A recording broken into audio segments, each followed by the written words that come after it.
Health. I didn't know such a thing existed. They go, hold on, let me patch you through.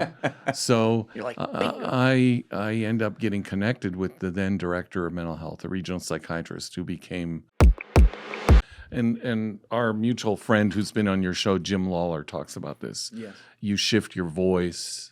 and really skilled interviews, they don't consciously do that. That happens on an unconscious level, Yes. whether it's this teacher of mine or another very gifted teacher or Jim Lawler. Really skilled interviewers don't mechanically go, oh, I'm going to change my voice to sound like this. This all happens. natural. It's natural. It's at a nonverbal, unconscious level. It's like being a diplomat, talking to people, talking to foreigners. All the foreigners in the embassy speak English. But if you talk to people in their native language, it's an icebreaker. It shows respect. Yes. And that happened to me when I was in Russia, the second tour I did. I studied martial arts for many years. I took Russian martial arts, Sistema. And my teacher, who I love to death, the late Special Forces Colonel Mikhail Rybko.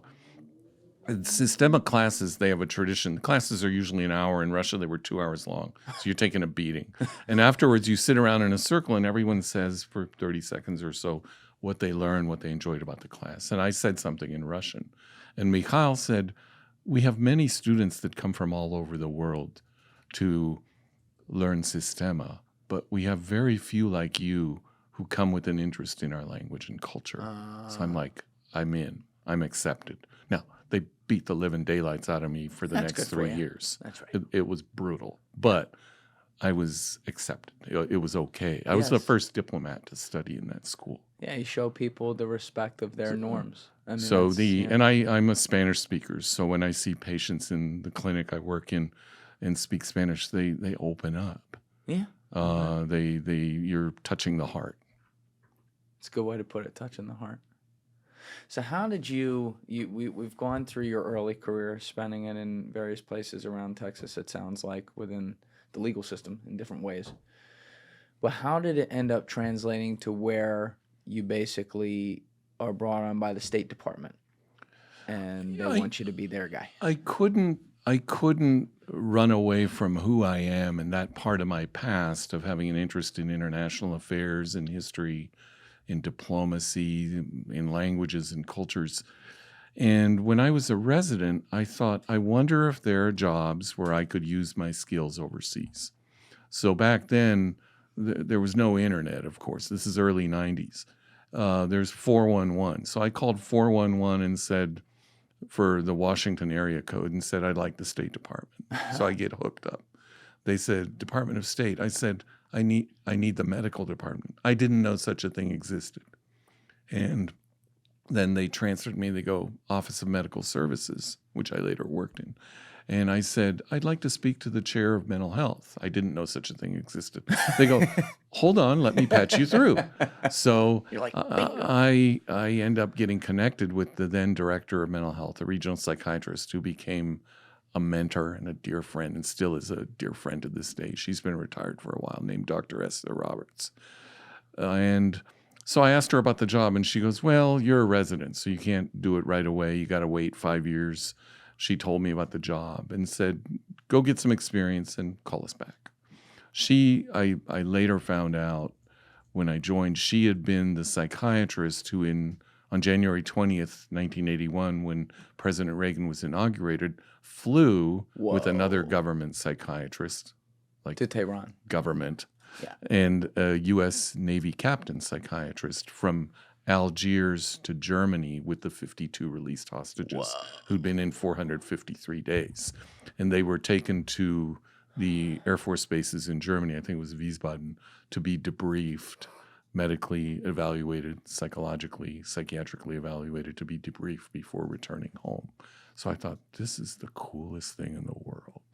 And I was like, I'm all in.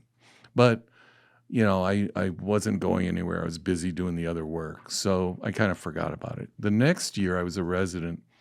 When we were residents, they would bring in speakers once a month and give you a sandwich and a bag of chips and a Diet Coke, and they would tell you about jobs. So they'd come from hospitals, clinics, private sector, VA. One day they had this lady who was from CIA. She was cleared. She was the psychiatrist whose cover was lifted, and she was cleared to recruit. She was very senior. Her cover, hold on a minute. She Her could say, cover- I work for the CIA. Right. Her cover was lifted. Yeah, that means she wasn't undercover. She could say, I Yeah. work for CIA instead of I work for the Department No, I of understand. I Defense. understand that. And she was but- a high-level executive at that time. Okay. But does that mean that trying to think here, because if I were a psychiatrist for CIA where I just dealt with CIA patients or whatever, I'm just thinking like as a civilian right now, I wouldn't think that would be something where you'd have to deny you work for CIA. 'Cause The answer is it depends. You might have to. Depends. The bureaucracy has their own way Okay. of dealing with those Okay. things. But this lady was allowed This to lady say, was allowed to say, and so unfortunately she couldn't tell us much else. She was friends with our former chair. That's how she came. And so we asked her questions like, how many people are in your unit overseas, psychiatrists? She goes, that's classified. Where are they based? Can't tell you. How big are their regions? don't Big. worry about it. Big. How often do they travel? A lot. So when we were thinking like for a resident, it's a big deal to be on call for one hospital ward. And we're thinking these people are on call for all these countries. Later, when I joined the State Department, my first day at work, I was in Washington for 6 months. I was on call for half the world. Half the world. Half the world. Because we had 5 psychiatrists on home leave where they're in the U.S. for 6 weeks. Yeah. And so, and my boss took off for Africa for 2 months. And I said, what do I do? He goes, oh, just do your job. Answer the phone. Yeah, answer the phone, do your job. You'll do fine. It's kind of baptism by fire. But you're on call for half the world. Well, so they it's could like, call Washington, what do we do in this region? We have someone who's psychotic or suicidal or whatever. So that was... So you wouldn't necessarily have to go there. You might just be advising on what to I'd do. be advising, or you might have to Or go you there. might have to go You there. might have to get a ticket and go there, or get someone else who's closer by to go there.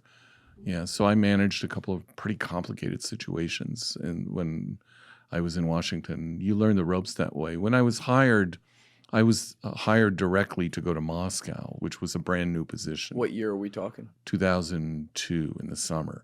Okay. And my other boss, the medical director, called me in for a outbrief before I deployed and went. I think it was in June. And he goes, we're sending you to Moscow. It's a very important new position. You're covering the whole, what we used to call the former Soviet Union. So Ukraine, Moldova, Belarus, the Baltics, the Stans, that's your region. I'm like, yeah, I'm excited about it. And he said, I think you'll do very well, but I have one request to make of you. This was a very diplomatic person. His father was an ambassador. He spoke perfect French. He knew the whole system. He goes, please don't fuck up. I said, okay, sir, I got it. Yeah. Now, did you know the full scope of what they would want you doing at that point? No, I didn't know anything. I was clueless. Yeah. And I knew a little bit from talking to my boss who had kind of explained to me, and I knew about the crisis response and taking care of people, but you kind of learn as you go. You figure it out. You have to figure it out as you go. Thank you guys for checking out this clip. If you haven't already subscribed, please subscribe and hit the like button on this video. It is a huge, huge help. And if you'd like to check out this clip's full podcast episode, that link is in the description below or right here. And finally, you can follow me on Instagram and X by using the links in my description below.